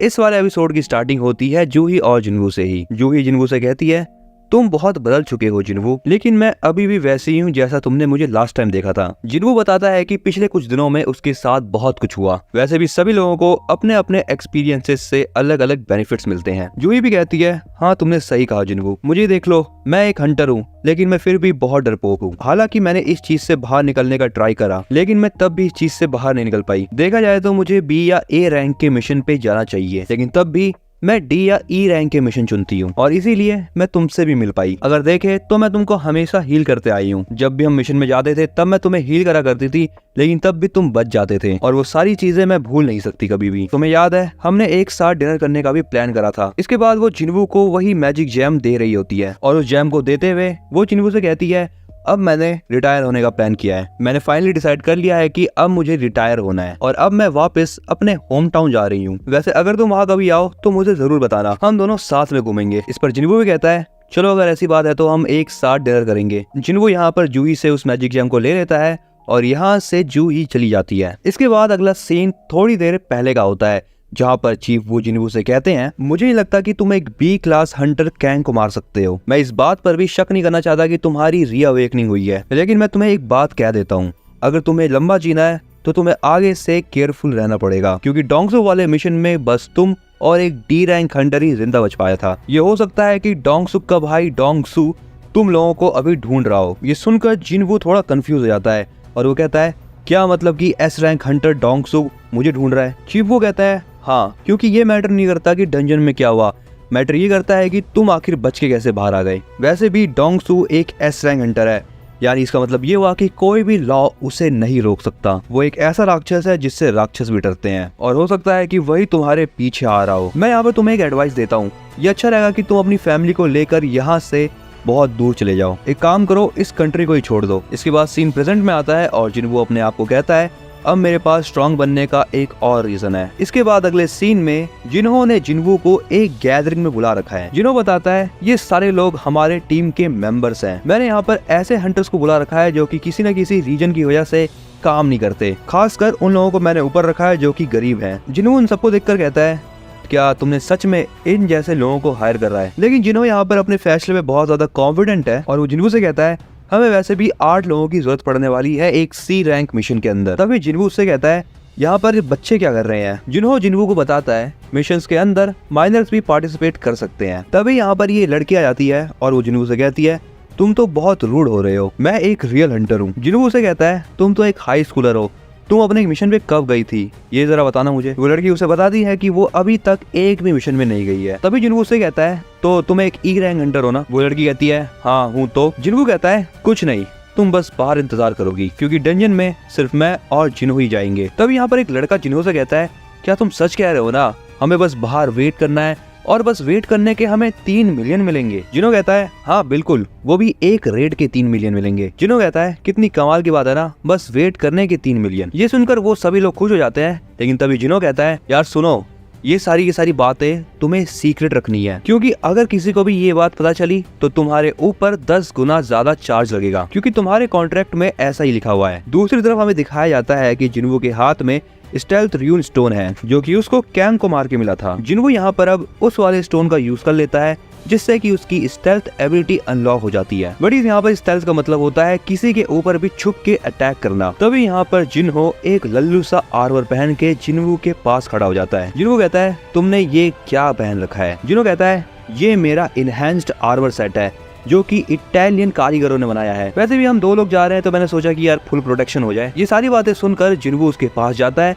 और उसको बस एक उंगली से गिरा देता है। इसके बाद वो जिन्हो से कहता है अगर तुम मेरी एडवाइस मानो तो इसको अभी के अभी उतार के रख दो। जिन्हो भी जिन्वू की बात मान जाता है। इसके बाद वो दोनों डंजन के अंदर जाने के लिए तैयार हो जाते हैं, लेकिन जिन्हो ने अभी भी उस हेलमेट को नहीं उतारा है। जिन्हो कहता है चलो ठीक है यार, अब जल्दी अंदर चलो मेरे साथ। दूसरी तरफ इन दोनों को देखकर एक पियक्कड़ कहता है एक ई रैंक का हंटर और एक डी रैंक का हंटर, ये दोनों अपने आप को समझते क्या हैं? इन्हें क्या लगता है कि ये दोनों एक सी रैंक के डंजन में सरवाइव कर जाएंगे? खैर मुझे क्या, भाड़ में जाए। इसके बाद अगला सीन जिन्हा की क्लास का होता है। यहाँ पर जिन्हा ये बात नोटिस करती है कि आज उसकी दोस्त सॉन्गी ने क्लास ही अटेंड नहीं करी। वेल जिन्हा की दोस्त वही है जो कि हमें थोड़ी देर पहले दिखाई गई थी। इसके बाद अगला सीन इन लोगों का होता है। यहाँ पर ये सभी बात कर रहे होते हैं कि इन दोनों को गए हुए अभी 1 घंटा बीत चुका है। वैसे भी रेगुलर टीम्स को बस 2 घंटे लगते हैं ऐसे वाले मिशन में। तभी वो देखते हैं कि डंजन में से जिन्हो भागते हुए बाहर आ रहा होता है। उसको देखकर ये सभी शॉक हो जाते हैं कि आखिर ये बच के बाहर कैसे आ गया। जिन्हो के बाद बाहर आता है जिन्वू, जिसके बाद वो गेट क्लोज होने लगता है। इसका मतलब ये है कि जिन्वू ने डंजन बॉस को हरा दिया है। इसके बाद जिन्वू जिन्हो से कहता है तो अब बताओ अगला डंजन कहाँ पर है? जिन्हो कहता है बस यहाँ से 1 घंटे का रास्ता है दूसरे डंजन के लिए। इसके बाद जिन्हो सबसे कहता है चलो चलो अपना सामान उठाओ, हमें आज 3 रेड्स पे जाना है। इसका मतलब ये है कि तुम्हें बैठे बिठाए 9 मिलियन मिलेंगे। अब यहाँ पर ये चीज देखने के बाद ये सभी लोग बहुत ज्यादा शौक है।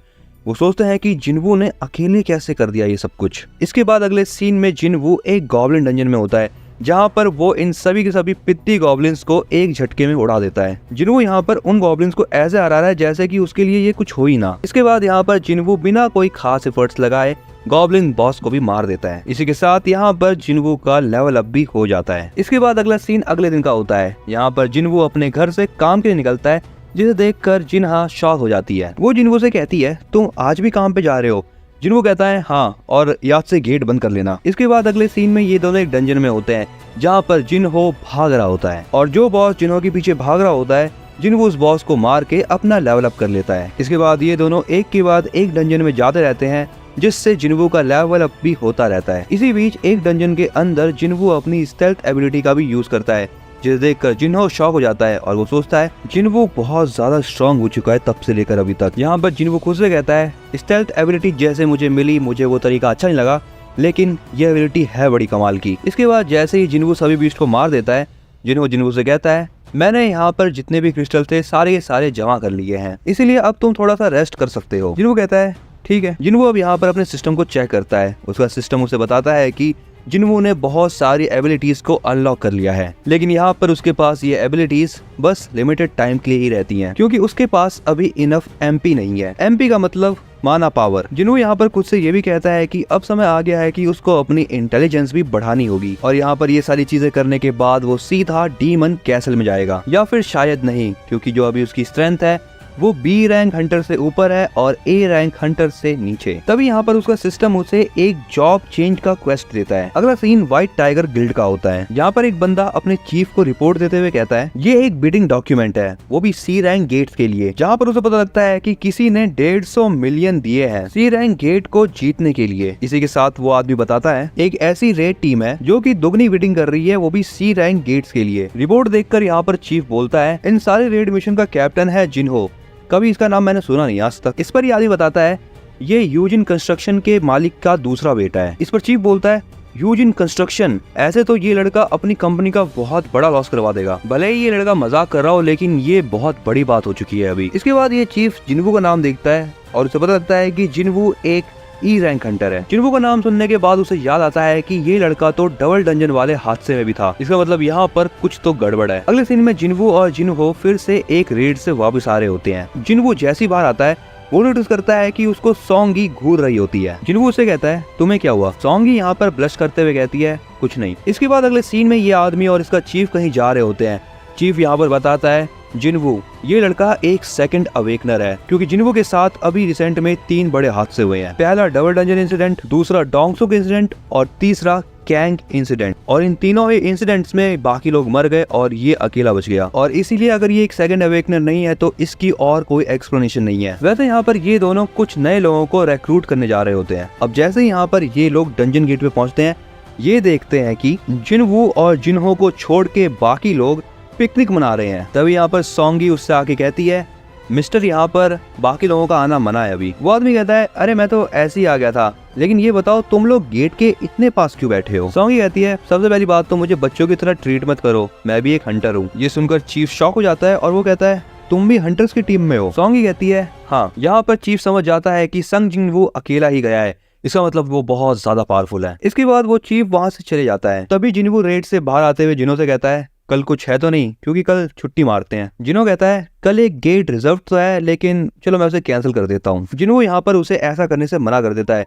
क्योंकि ये चीज करना पैसों की बर्बादी ही होगी। जिनो कहता है, मैं उस गेट को 2 दिन तक रख सकता हूँ। जिनवू कहता है, अगर ऐसी बात है तो अभी के अभी चलते हैं। यहाँ पर हमें पता चलता है कि इन दोनों की बातें छुप कर कोई सुन रहा होता है। अगले सीन में दिखाया जाता है कि चॉय एक बुरा सपना देखकर नींद से जाग जाता है। तभी वो यहाँ पर एक डॉक्यूमेंट उठाते हुए कहता है, अब ये चीज करने का समय आ गया है। अगला सीन रात का होता है, जहाँ पर जिनवू और जिनहो की सारी रेड कंप्लीट हो चुकी है। सबके चले जाने के बाद जिनवू के पास चीफ आता है। चीफ जिनवू के पास जाता है और वो उससे कहता है, मुझे आपसे मिलकर अच्छा लगा मिस्टर संग जिनवू, मैं हूँ व्हाइट टाइगर गिल्ड से सैंग मिन, और क्या अभी हम कुछ बातें कर सकते हैं। इसके बाद वो चीफ और जिनवू एक कैफे में जाते हैं। चीफ जिनवू को बताता है कि हमारा व्हाइट टाइगर गिल्ड इस पूरी कंट्री का one of the best guild है, इसीलिए हम लोग हमेशा कमाल के लोगों को ढूंढते ही रहते हैं। मैं यहाँ पर सीधा काम की बात पे आता हूँ। हम आपको दुगना पेमेंट करेंगे जितना वो यूजिन कंस्ट्रक्शन पे कर रहा है आपको। इसके बदले में आपको बस एक छोटा सा काम करना है, आपको bus white tiger guild join करना है। यहाँ पर सैंग मिन मनी मन सोच रहा होता है, पैसा तो अच्छे को हिला देता है, ऊपर से ये लड़का तो ऑफर को मंजूर कर ही लेगा। जिनवू यहाँ पर सैंग मिन से व्हाइट टाइगर गिल्ड की वैल्यू पूछता है। ये सुनकर सैंग मिन हिचकिचाते हुए बोलता है, यही कुछ 50 बिलियन। ये सुनकर जिनवू कहता है, तो क्या तुम मुझे पूरी बिल्डिंग दे सकते हो। इस पर सैंग मिन कहता है, मुझे समझ नहीं आया कि आखिर आप कहना क्या चाह रहे हैं। जिनवू यहाँ पर उसे सीधा बताता है कि यूजिन कंस्ट्रक्शन ने उसे 30 बिलियन के साथ साथ एक बिल्डिंग भी ऑफर करी है, तो इसका मतलब ये है कि तुम मुझे पूरी बिल्डिंग तो दे ही सकते हो। ये सुनकर सैंग मिन कहता है, इसके लिए तो मुझे अपने सुपीरियर से बात करनी पड़ेगी। तंग जिनवू कहता है, अगर ऐसी बात है तो फिर मैं चलता हूँ। जिनवू के जाने के बाद सैंग मिन सोचता है, मुझे पहले ही पता कर लेना चाहिए था कि आखिर इसको जिन्हो ने कितना ऑफर करा था। लेकिन जिनवू जाते जाते उससे कहता है, तुम्हें आखिर मेरे बारे में पता कैसे चला, क्या तुम मेरे ऊपर नजर रख रहे थे। ये कहकर जिनवू वहाँ से गायब हो जाता है और यहाँ पर संग मिन के मुंह पर एक मार्क आ जाता है। ये चीज देखकर सैंग मिन की फट जाती है और वो मनी मन कहता है, ये सच में सेकंड अवेकनर है। सो इस बात में कोई भी शक नहीं है कि यूजिन वालों ने इसको इतना पे करा। ये कहते ही वो जिनवू से माफी मांगता है उसके ऊपर नजर रखने के लिए और पीछे देखने लगता है, बट जिनवू से कहता है, पीछे मत देखना। इसके बाद सैंग मिन जिनवू को बताता है कि कोई ऐसा आदमी है जो कि डंजन्स को मोनोपोलाई कर रहा है, जिसकी वजह से हम अपने नए बंदों को ट्रेन नहीं कर पाते हैं और हमारे रूल और रेगुलेशन की वजह से इन नए लोगों को डंजन्स में भी नहीं भेजा जा सकता। इसके बाद वो बताता है कि गेट के रिगार्डिंग डील करने के लिए सैंग मिन ने उस बंदे के ऊपर नजर रखना चालू करा जो कि उन डंजन्स को खरीद रहा था और उसी रीजंस की वजह से उसे जिनवू के बारे में पता चला। यहाँ पर जिनवू अभी भी छुपा हुआ है और वो सैंग मिन से कहता है, और कितने लोग अभी मेरे बारे में जानते हैं। सैंग मिन कहता है कि बस मैं और जो आदमी बाहर खड़ा है बस वही। जिनवू उससे कहता है कि मैं नहीं चाहता कि कोई मेरे बारे में जाने, और अगर फ्यूचर में मेरे बारे में कभी भी अफवाह उड़ी तो सबसे पहला शक मेरा तुम्हारे ऊपर ही होगा। सैंग मिन कहता है, ये रिपोर्ट तो मुझे अपने गिल्ड वालों को फिलहाल देनी होगी, लेकिन अगर ऐसी बात है तो मैं शांत रहूंगा। जिनवू उसे थैंक्स कहता है और जिनवू वहीं बैठा होता है। जिनवू से कहता है, लगता है हमारे सभी सी रैंक डंजन को खरीदने की वजह से तुम्हें दिक्कत हुई है, इसलिए इन सब चीजों के लिए मैं माफी मांगता हूँ, लेकिन ये कुछ दिन और चलने वाला है। वो सब तो ठीक है, लेकिन हम अपने नए बंदों को ट्रेन कैसे करेंगे। जिनवू अब यहाँ पर उसको एक डील देता है। जिनवू कहता है कि एक काम करते हैं, अभी हमारे पास 3 सी रैंक डंजन है, अगर तुम्हें उसे लेना है तो लो, नहीं तो बाहर में जाओ। इस पर सैंग मिन जिनवू से प्राइस पूछता है। जिनवू बताता है कि हर एक डंजन 3 मिलियन का है। सैंग मिन कहता है, 3 मिलियन, भैंस की पूंछ। सैंग मिन ये बताता है कि एक सी रैंक डंजन में बस माना क्रिस्टल भी 2 मिलियन तक ही होते हैं, कम से कम थोड़ा तो डिस्काउंट दो। जिनवू इस बात पर तुरंत मान जाता है और वो कहता है, चलो ठीक है, डील हुई। जिनवू ने यहाँ पर एक डंजन को 2 मिलियन में बेचा है। जिनवू कहता है, आज के आज पैसे ट्रांसफर कर देना बैंक अकाउंट में, और हाँ वैसे मेरे पास तुम्हारे लिए एक गिफ्ट है, एक काम करो, अपनी आंख बंद करो और मुंह खोलो। जिनवू यहाँ पर उसे हीलिंग पोशन पिलाता है जिससे उसका घाव भी ठीक हो जाता है। इस पर सैंग मिन कहता है, तो इसका मतलब ये हुआ कि तुम अब मेरे ऊपर भरोसा करने लग गए, जिनको कहता है हाँ अगर तुम मेरे बारे में किसी को बताओगे नहीं तो। इसके बाद अगला सीन सुबह का होता है जहाँ पर जिन्हो जिन्वू को बताता है कि अकाउंट में 6 मिलियन ट्रांसफर हो गए हैं, लेकिन ये बताओ कि तुमने इतने महंगे में डंजन्स को बेच कैसे दिया जबकि हम उसे कैंसिल करने वाले थे। जिन्वू कहता है ये बस एक सीक्रेट है। अगला सीन होता है व्हाइट टाइगर गिल्ड का। यहाँ पर इस आदमी को पता चलता है कि इनके एरिया में सी रैंक डंजन खाली थे, मतलब इसके पैसे वेस्ट हो गए क्योंकि यूजिन कंस्ट्रक्शन वालों ने इस दिन कोई भी सी रैंक डंजन नहीं खरीदा है। अब यहाँ पर सैंगमिन सोच रहा होता है कि सबसे पहले वो इन्वेस्टिगेशन में फेल हुआ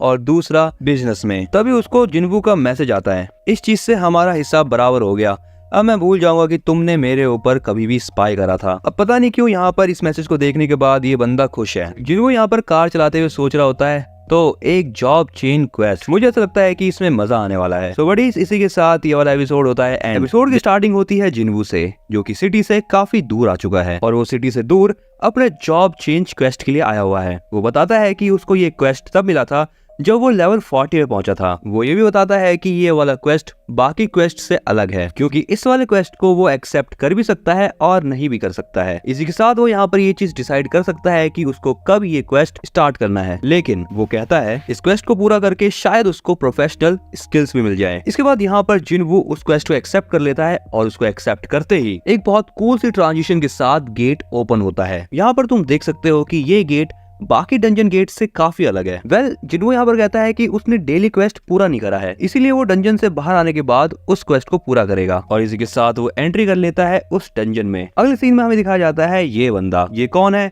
ये बात हमें आगे पता चलेगी। इसके बाद अगले सीन में जिन्हो अपने फादर के साथ चुपचाप बैठा हुआ है। तभी एक आदमी अंदर आता है और जिन्हो के फादर उससे कहते हैं तुम बिल्कुल सही टाइम पे आए हो जिनसंग। यहाँ पर जो जिनसंग है वो जिन्हो का बड़ा भैया है। इसके बाद अगला सीन जिन्वू का होता है। चलते चलते वो यहाँ पर सोच रहा है कि ये डंजन भी बाकी डंजन की तरह ही एकदम ऑर्डिनरी है। तभी यहाँ पर जिन्वू को उसके सिस्टम से ये बात पता चलती है कि वो इस डंजन के अंदर फुल रिकवरी और पोशन का यूज नहीं कर पाएगा और इसी के साथ ही साथ वो इस डंजन से तब तक बाहर नहीं जा सकता जब तक वो इस क्वेस्ट को पूरा ना कर दे। तभी यहाँ पर जिन्वू को किसी के चलने की आवाज आती है और उस आवाज को सुनते ही जिन्वू अपने इन्वेंट्री से एक वेपन निकाल लेता है। जहाँ पर जिन्वू के सामने एक चीज आती है। जिन्वू का एनिमी है आर्बर टाइप मॉन्स्टर। उस मॉन्स्टर के सामने आते ही जिन्वू उसके ऊपर अटैक करता है, लेकिन वो देखता है कि उसके अटैक का कोई फर्क नहीं पड़ा उस मॉन्स्टर के ऊपर। तभी वो मॉन्स्टर मौका मिलता है जिन्वू के ऊपर एक बहुत फास्ट अटैक करता है जिससे कि जिन्वू पीछे धकेला जाता है, लेकिन वो फिर से भागते हुए उस मॉन्स्टर की तरफ जाता है और अटैक करता है, लेकिन अभी भी उसकी ब्लेड आर्मर को काट नहीं पा रही। अब यहाँ पर वो मॉन्स्टर जिन्वू के ऊपर एक के बाद एक रैपिड अटैक करे जा रहा है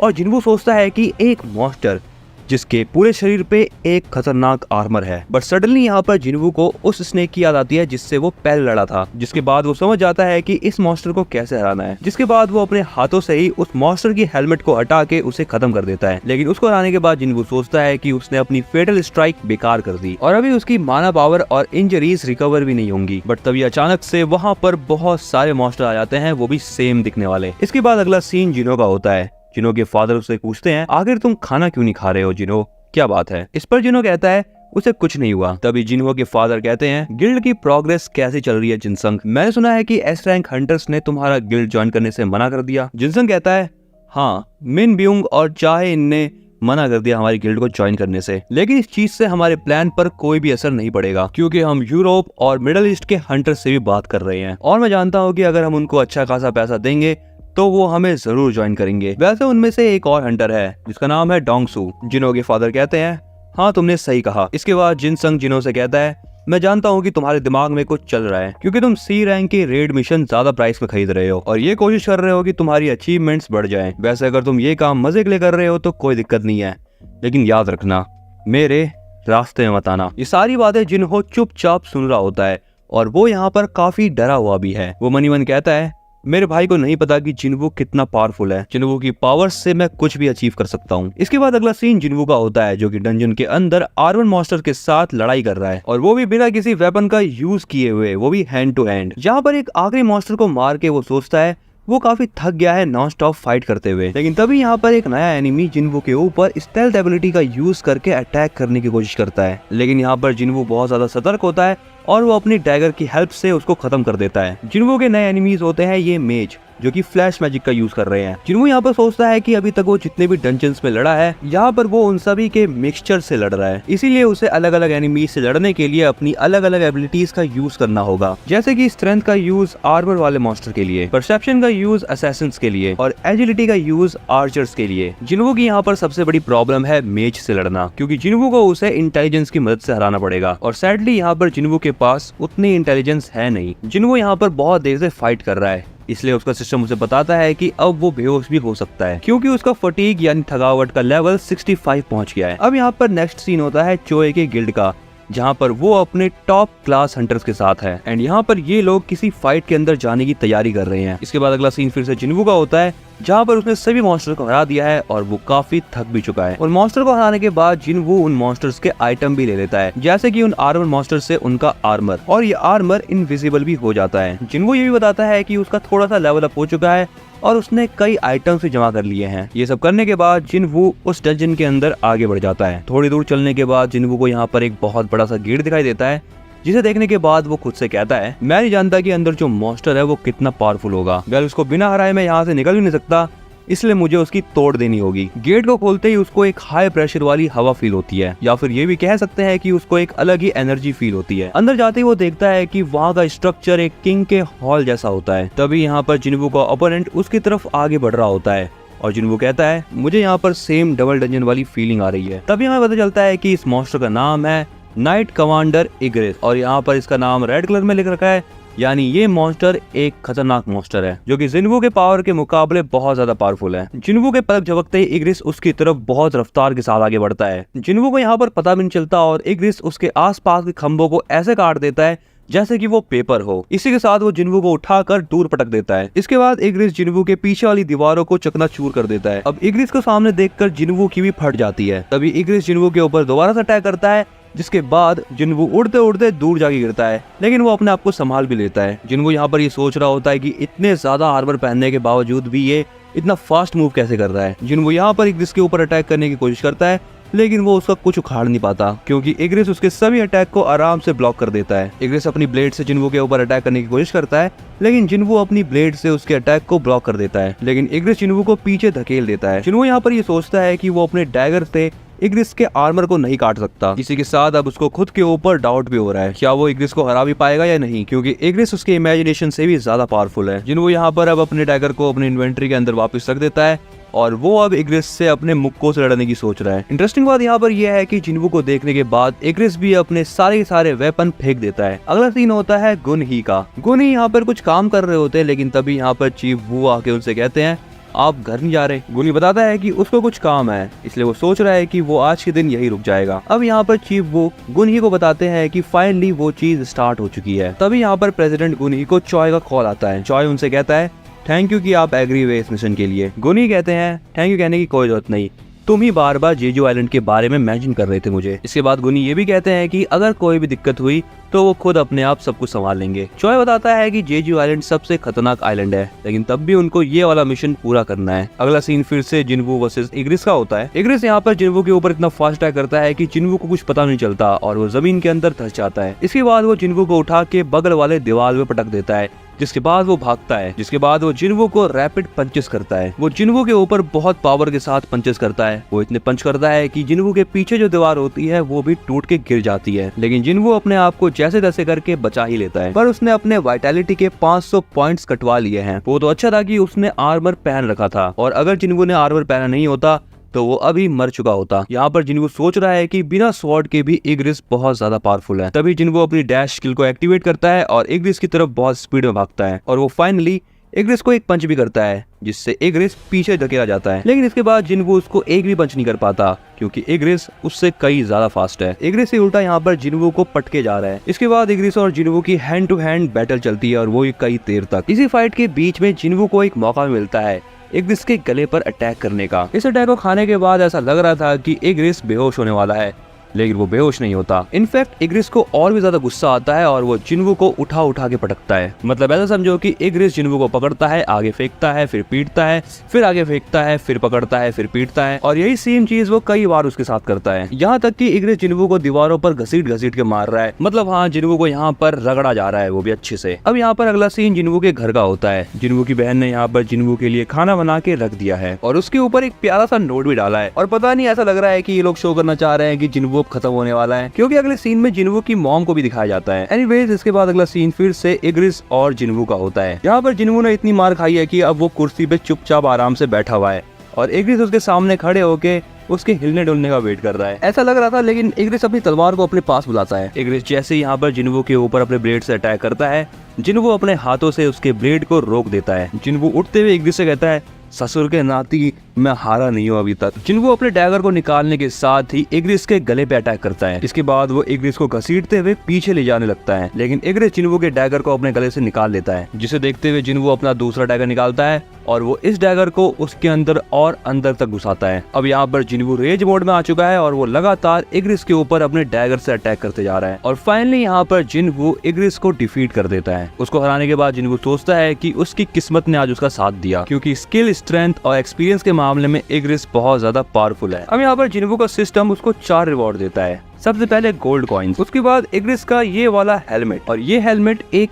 S रैंक हेलमेट है। इस हेलमेट के हेल्प से 15% डैमेज कम हो सकते हैं। तीसरा रिवॉर्ड होता है स्टोन रूलर्स हैंड, और ये चीज क्या है ये जिन्वू को भी नहीं पता। और फोर्थ रिवॉर्ड होता है ये टेलीपोर्टेशन स्टोन। जिन्वू सोचता है कि ये टेलीपोर्टेशन स्टोन इन्वेंटरी में वापस नहीं जा सकती, तो ये चीज इसको अभी क्यों मिली। तो क्या इसका मतलब ये हुआ कि उसका क्वेस्ट अभी पूरा नहीं हुआ। तभी सडनली यहाँ पर उसको एक ऐसे पोर्टल से दिखने लगते हैं। तभी उसका सिस्टम उसे बताता है कि वो जितनी देर तक यहाँ पर सर्वाइव कर लेगा उसको उतने ज्यादा पॉइंट मिलेंगे। इसके बाद उन पोर्टल्स के अंदर में से ये मॉन्स्टर्स निकलने लगते हैं जो जिन्वू को पहले मिले थे, और अब यहाँ पर जिन्वू भी उनके ऊपर अटैक करने के लिए रेडी है। इसके बाद अगला सीन होता है चोए के ग्रुप का, जो कि एक हेलीकॉप्टर में बैठ के जेजू आइलैंड की तरफ रवाना हो चुका है। इसके बाद फिर से सीन शिफ्ट होता है जिन्वू की तरफ, जहाँ पर उन पोर्टल्स के अंदर में से अभी भी बहुत सारे मॉन्स्टर निकलते जा रहे हैं। जिन्वू यहाँ पर स्टेल्थ का यूज करता है, लेकिन मेज की एबिलिटी उसको ऐसा करने से रोक देती है। तभी सडनली यहाँ पर एक मॉन्स्टर जिन्वू के पीठ पे अटैक कर देता है। जिन्वू देखता है कि अभी तक यहाँ पर बस 5 ही मिनट बीते हुए हैं, जहाँ पर वो टेलीपोर्टेशन स्टोन का यूज करने वाला होता है कि तभी उसके हाथ पर एक मॉन्स्टर अटैक करता है,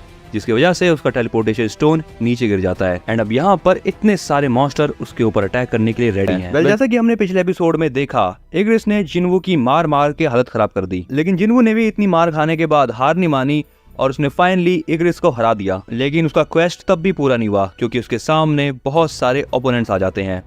इस एपिसोड का नाम है ओकिरो, जिसका मतलब होता है अराइज। इस एपिसोड की स्टार्टिंग होती है जिन्वू से, जो कि यहाँ पर इन लोगों से मार खा रहा है। यहाँ पर जिन्वू सोच रहा है कि उसने अपना टेलीपोर्टेशन स्टोन खो दिया है और उसके पास अभी टाइम नहीं है कि वो उसको बैठ के ढूंढे। अब यहाँ पर वो बस एक ही तरीके से सरवाइव कर सकता है, और वो है इन लोगों को हरा कर। इसके बाद यहाँ पर ये मॉन्स्टर जिन्वू की तरफ आगे बढ़ते हैं और जिन्वू भी इन्हें एक एक करके मारने लगता है। जिन्वू यहाँ पर बताता है कि वो अपने स्टेल्थ और मर्डरस इंटेंट का यूज नहीं कर सकता, क्योंकि उसका स्टेमिना पीक पे पहुंच चुका है। लेकिन वो खुद से कहता है कि वो अभी गिव अप नहीं कर सकता। जिसके बाद वो नाइट्स में बहुत सारे घूसे मारता है। यहाँ पर जिन्वू इन मॉन्स्टर को बहुत अच्छी फाइट दे रहा होता है, लेकिन साथ ही साथ वो ये भी सोचता है सबसे नीचे होना क्या होता है ये बात मुझसे बढ़िया कोई नहीं जानता, लेकिन मैं हमेशा ज्यादा से ज्यादा पाने की तलाश में रहता हूँ। अब यहाँ पर जिन्वू उन मॉन्स्टर्स से अपने हाथों से फाइट कर रहा है, इसलिए अब उसके हाथों से भी खून जा रहा है। जिन्वू को अब यहाँ पर हल्की हल्की बेहोशी फील हो रही है, क्योंकि ऑब्वियस सी बात है कि उसका स्टेमिना कम हो चुका है। इसी के साथ यहाँ पर जिन्वू को वो सारी बातें याद आने लगती हैं जब सभी लोग मिलकर जिन्वू को दुनिया का सबसे वीकेस्ट हंटर बुलाया करते थे, और इन बातों को याद करके यहाँ पर जिन्वू अपना फोकस खोने लगता है, जिस चीज का फायदा यहाँ पर ये मॉन्स्टर भी उठाते हैं और जिन्वू के ऊपर 2 बार अटैक भी करते हैं। जिन्वू को यहाँ पर ऐसा लगता है कि मिस्टर सॉन्ग उसके पास आकर उससे कह रहे हैं अब बस बहुत हो गया है, अपने आप को ज्यादा पुश मत करो। इसी के साथ उसको जूही भी दिखाई देती है,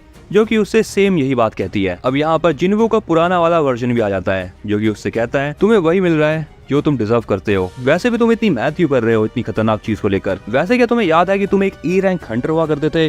अब देखो खुद को कितने आगे आ चुके हो। मतलब यहाँ पर जिन्वू का पुराना वाला वर्जन उसकी बेइज्जती कर रहा है। इसके बाद अगला सीन होता है प्रेसिडेंट के ऑफिस का। वो बताते हैं कि जब जेजू आइलैंड के ऊपर 3rd रेट पड़ी थी तब वो वहाँ पर नहीं थे, क्योंकि उनकी बॉडी काम नहीं कर रही थी। इसके बाद वो चीफ वू की तरफ देखकर कहते हैं तुम बताओ। चीफ वो बताते हैं कि वो थर्ड रेड में थे, वो भी सिक्योरिटी टीम के साथ। इसके बाद प्रेसिडेंट बताते हैं उस रेड के अंदर जेजू आइलैंड पर बहुत सारे लोगों ने अपनी जिंदगियां खोई और जिन लोगों ने वहाँ पर सर्वाइव किया तब से लेकर वो चीज उनके दिमाग में बुरे सपने की तरह बैठ गई है। लेकिन मुझे लगता है कि उन हंटर्स को अब ये चीज भूल जानी चाहिए, नहीं तो आगे चलकर और भी ज्यादा डिस्ट्रक्शन हो सकती है। इसके बाद अगला सीन फिर से जिन्वू का ही होता है, जहाँ पर उसका पुराना वाला वर्जन उसकी बेइज्जती करे जा रहा है। पुराना जिन्वू अभी के जिन्वू से कहता है, मैं अपने आप को पहचान नहीं पा रहा, मैं कितना लंबा हो चुका हूँ और मेरी बॉडी कितनी अच्छी दिख रही है, और जरा ये तो देखो मैं कितना ज्यादा स्ट्रांग हो चुका हूँ। लेकिन इन सारी चीजों का फायदा ही क्या, मैं अभी भी अंदर से कमजोर ही हूँ और अभी तो मुझे ऐसा लग रहा है कि मैं दोबारा से मरने वाला हूँ। तभी यहाँ पर जिन्वू के ऊपर एक मॉन्स्टर हमला कर देता है एंड इसके बाद पुराना वाला जिन्वू उससे कहता है,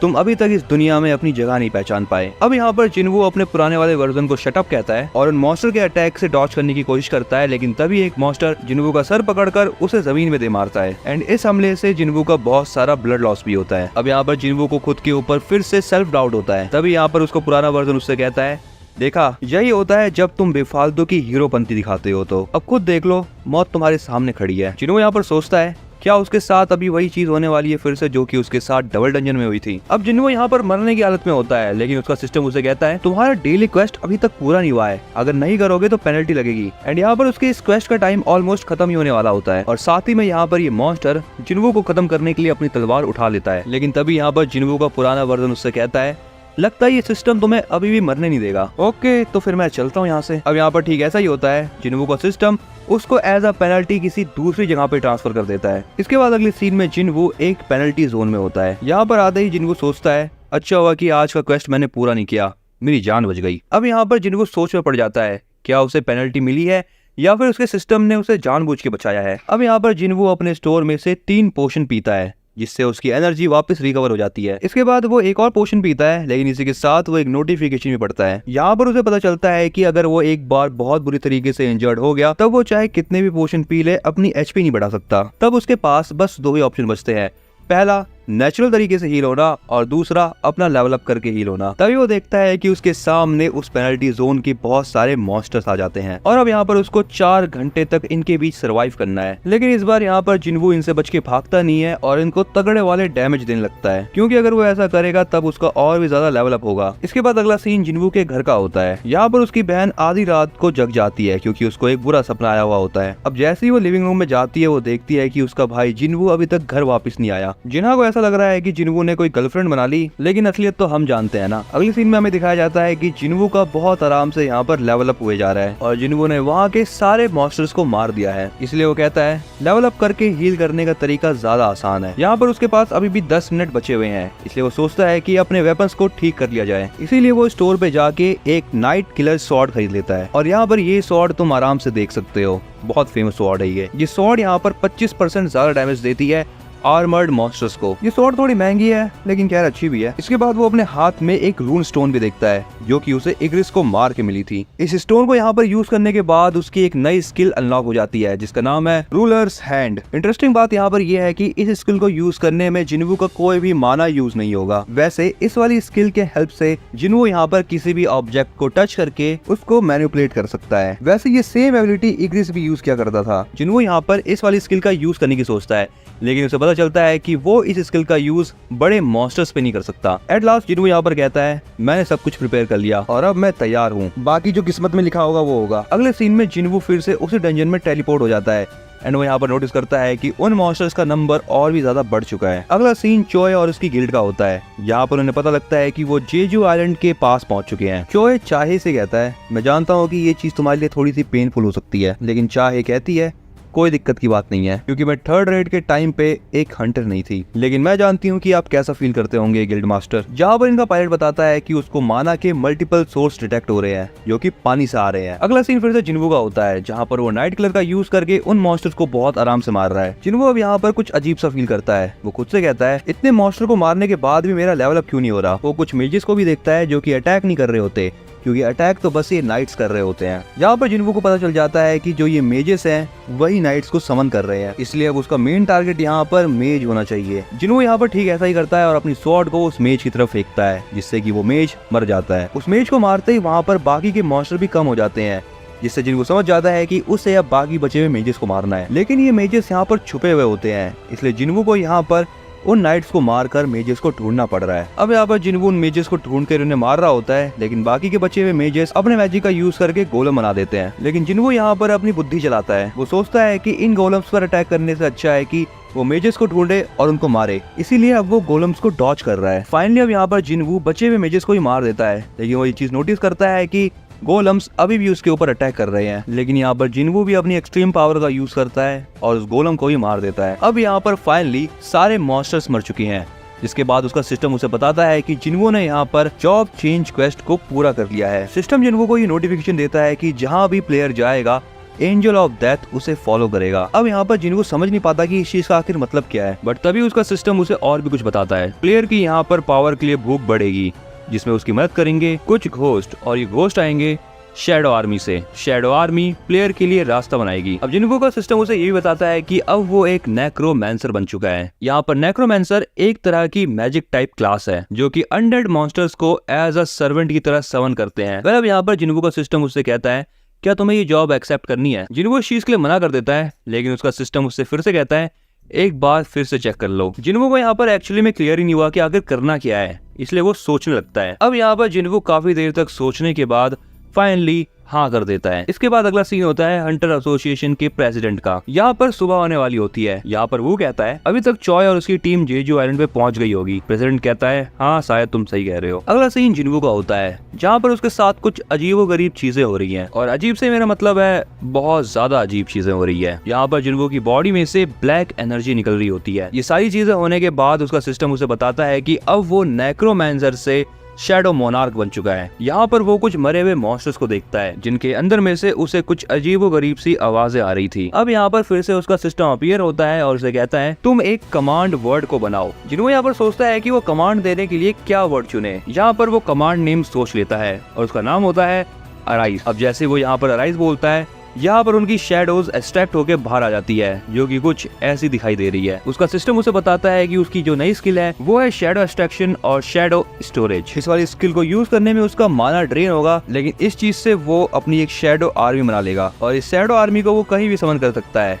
जब भी वो चाहे। लेकिन उसको यहाँ पर इस चीज का भी ध्यान रखना है कि वो अच्छे से किसी चीज की शैडो एक्सट्रैक्ट करे, क्योंकि शैडो एक्सट्रैक्शन फेल भी हो सकता है, और ये चीज डिपेंड करती है टारगेट के स्ट्रॉन्गनेस पर। जिन्होंने यहाँ पर सोचता है कि उसने इतने सारे शैडो एक्सट्रैक्शन कर लिए, लेकिन क्या वो एस रैंक और ए रैंक के मॉन्स्टर का शैडो एक्सट्रैक्ट कर पाएगा। इसीलिए अब वो इग्रिस के पास जाता है। इग्रिस के पास जाकर जिन्वू कहता है अराइज, लेकिन उसका शैडो एक्सट्रैक्शन फेल हो जाता है। जिन्वू अब यहाँ पर 2 और ट्राई कर सकता है, और अगर ऐसा नहीं हुआ तब खेल खत्म। लेकिन जिन्वू फिर से ट्राई करता है और यहाँ पर फिर से एक्सट्रैक्शन फेल हो जाता है। अब यहाँ पर ऐसा इसलिए हो रहा होता है क्योंकि जो इग्रिस है वो खाली सिंहासन का प्रोटेक्टर है, इसीलिए उसकी शैडो एक्सट्रैक्ट होने से मना कर रही है। जिन्वू इग्रिस को यहाँ पर थोड़ा सा मैनिपुलेट करता है और वो उससे कहता है तुम एक वॉरियर हो, इसलिए मेरा साथ दो, यहाँ क्या करोगे। एंड इसके बाद यहाँ पर जिन्वू फिर से अराइज बोलता है और फाइनली यहाँ पर इग्रिस की शैडो एक्सट्रैक्शन कंप्लीट हो जाती है। इसके बाद जिन्वू की यहाँ पर ये छोटी सी आर्मी उसके सामने झुक जाती है। अगला सीन होता है चोए के गिल्ड का। यहाँ पर ये लोग एक चींटी वाले मॉन्स्टर को पकड़ देते हैं, जिसे देखकर वो समझ जाते हैं कि ये मॉन्स्टर अब इवॉल्व कर रहे हैं। इसी के साथ वटीज यहाँ पर ये वाला एपिसोड होता है एंड। तुम्हें ये वीडियो कैसी लगी तो मुझे कमेंट बताना। ये वीडियो अगर तुम्हें पसंद आई तो इसको फटाफट से लाइक कर दो, और अगर चैनल पर नए हो तो चैनल को सब्सक्राइब जरूर कर लेना ऐसे एनिमे कंटेंट को देखने के लिए। तब तक के लिए तुम मुझको ऐसे ही देख सकते हो।